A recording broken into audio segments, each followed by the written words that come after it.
Issue నడుస్తుంది sir ఇప్పుడు June 1 నుంచి ఏపీలో థియేటర్స్ రిజాల్వ్ అయిపోయిందా, క్లియర్ చేసేసుకున్నారా? చూడలేదా మీరు? నేను న్యూస్ లో లేరా? ఎందుకు లేదు సార్, ఉన్నారు. బట్ దాని గురించి మీరు ఉండిందే మా ఎన్టీవీలో. నేను అన్నది అంటే అలాంటి ఒకటి ఇష్యూ వస్తున్నప్పుడు సో హౌ యూ ఫీల్, అంటే ఇప్పుడు రిలీజ్ టైంలో ఎలాంటి ఇష్యూ అది క్లియర్ అయిపోయింది, బట్ అప్పుడు మీకు వచ్చిన థాట్ ఏంటి దీని ఎట్లా? అంటే అండి మీరు ఎప్పుడైనా సరే అలాంటి వచ్చినాయి అంటే maybe there is a reason. So నేను ఎప్పుడు పాజిటివ్గానే చూస్తాను.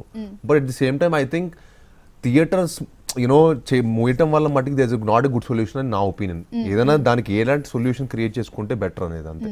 ఎందుకంటే ఎప్పుడైనా డిమాండ్ సప్లై, నా దృష్టిలో ఇవన్నిటికీ ప్రాబ్లమ్స్కి ఒకటే సొల్యూషన్ ఏంటంటే ఎక్కువ కంటెంట్ రావాలి. మంచి సినిమాలు వస్తే డెఫినెట్గా ఆడియన్స్ థియేటర్కి వస్తారు. ఎక్కువ థియేటర్లు ఎక్కువ సినిమాలు అంటే అందరు హ్యాపీగా ఉంటారు. మనకి ప్రాబ్లం ఎక్కడైపోతుందంటే డిమాండ్ అండ్ సప్లై దగ్గర అవుతుంది. నా దృష్టిలో అయితే నేను అదే అనుకుంటా. ఎందుకంటే ఇప్పుడు బోల్డ్ ఫ్రైడేలు ఉన్నాయండి, నేను ఎప్పుడు కాంపిటీషన్లో కూడా ఫీల్ అవ్వను. ఎన్ని ఫ్రైడేలు ఎన్ని సినిమాలు వస్తే అంత మంచిది ఆడియన్స్కి. అండ్ ఒక ఇయర్లో బోల్డ్ ఫ్రైడేలు ఉన్నాయి మనకి. ఇప్పుడు మీరు చూసుకుంటే నెలకు ఒక మంచి సినిమా కూడా రావట్లా, అది ప్రాబ్లం.